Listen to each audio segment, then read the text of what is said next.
Hello friends, welcome to defence matrix. तो दो काफ़ी इंपॉर्टेंट अपडेट्स हैं जिन्हें हम आज डिस्कस करने वाले हैं।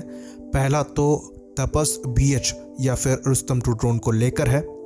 तो रुस्तम 2 ड्रोन के द्वारा एक काफ़ी बड़ा माइलस्टोन अचीव किया गया है, जिसमें क्रिटिकल टेक्नोलॉजीज जैसे कि ऑटोनोमस टेक ऑफ और लैंडिंग के साथ साथ गगन सैटेलाइट सिस्टम लिंक को प्रूव किया गया है। तो ये जो ऑटोनोमस टेक ऑफ और लैंडिंग है, ये काफ़ी क्रिटिकल टेक्नोलॉजी मानी जाती है, तो इसको प्रूव किया गया है। तो ये शो करता है कि तपस के डेवलपमेंट पे हम एडवांस स्टेजेस पर है और ऐसा माना जाता है कि अगले साल के मध्य तक जितने भी ट्रायल्स वगैरह हैं उसको कंक्लूड कर दिया जाएगा और उसके बाद आर्मी और एयरफोर्स के अपने ट्रायल्स जो हैं वो चालू होंगे। तो रुस्तम ड्रोन की बेसिक स्पेसिफिकेशंस की बात करें तो ये एक मेल UAV है, यानी कि मीडियम एल्टीट्यूड लॉन्ग एंड्योरेंस, जिसकी सर्विस सीलिंग करीबन 27,000 फीट्स तक बताई जाती है, अराउंड 30,000 फीट्स के आसपास की, और इसका एंड्योरेंस 24 आवर्स के आसपास का बताया जाता है। रेंज इसकी 1000 किलोमीटर्स बताई जाती है, पर वो सैटेलाइट कम्युनिकेशन के साथ ही पॉसिबल होगी। लाइन ऑफ साइट के साथ जो आपको मैक्सिमम रेंज मिलेगी वो खाली 280 किलोमीटर की होगी।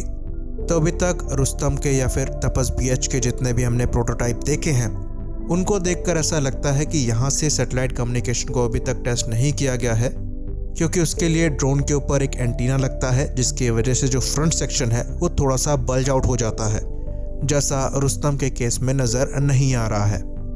बाकी शुरुआत में इसको सर्विलेंस के लिए और रिकॉग्निशंस के लिए यूज़ किया जाएगा, आगे चलकर इसे आर्म भी किया जाएगा। तो सर्विलेंस और रिकॉग्निशंस के लिए इसमें एक पॉड लगेगा जो कि SAR और EO सेंसर के साथ मौजूद होगा, साथ ही साथ उसमें लेज़र डेजिग्नेटर वगैरह भी दिया जाएगा।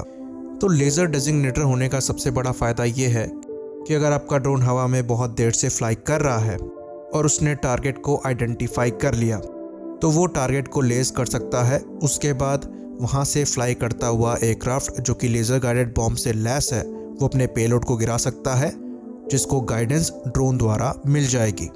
तो यहाँ पर जो पायलट एयरक्राफ्ट उड़ा रहा है वो अपने बॉम्ब ड्रॉप करके वापस जा सकता है। तो ये कॉम्बैट में भी हेल्पफुल होगा। तो ये जो रुस्तम 2 या फिर तपस BH ड्रोन है, ये एक स्टेपिंग स्टोन है।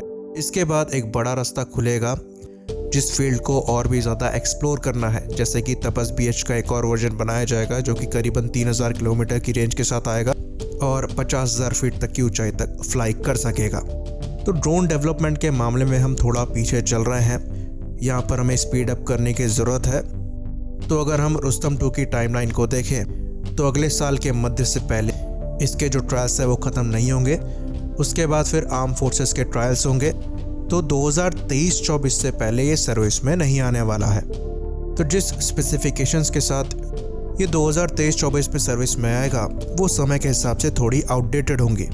तो बहुत ज़रूरी पड़ जाता है कि रुस्तम के डेवलपमेंट के साथ जो मॉडर्न टेक्नोलॉजीज इसमें इंटीग्रेट करनी है या इसके जो नेक्स्ट वर्जन्स बनाने हैं उस पर अभी से काम किया जाए, ताकि उन चीज़ों को काफ़ी थोड़े समय में इंट्रोड्यूस किया जा सके। कहने का मतलब यह है कि अगर 2023 में रुस्तम को सर्विस में लिया जाता है तो उसका जो लॉन्ग रेंज और आर्म्ड वर्जन है वो उसके 1-2 साल में ही सर्विस में इंडक्ट होने लायक हो जाए।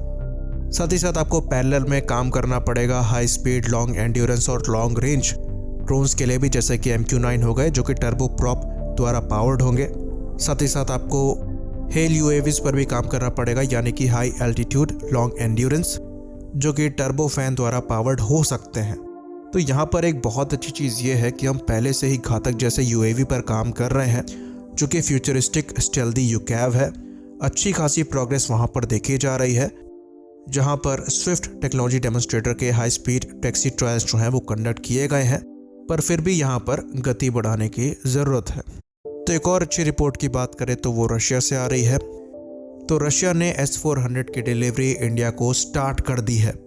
तो दुबई एयर शो से पहले स्पुतनिक न्यूज़ द्वारा ये चीज़ पब्लिश करी गई कि जो S-400 एयर डिफेंस सिस्टम की डिलीवरी इंडिया को करी जा रही है वो टाइमली चल रही है और स्टार्ट हो चुकी है। तो जैसा कि पहले कहा गया था कि जो S-400 की डिलीवरी है वो इंडिया को इस साल के अंत तक स्टार्ट हो जाएगी। तो जैसा कहा गया था बिल्कुल वैसे ही प्रोग्रेस चल रही है और जो डिलीवरी है वो स्टार्ट हो गई है।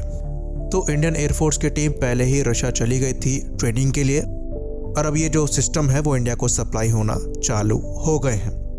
तो इस अच्छी न्यूज़ पर इस अपडेट वीडियो को ख़त्म करेंगे। लाइक करिए, सब्सक्राइब करिए। जय हिंद।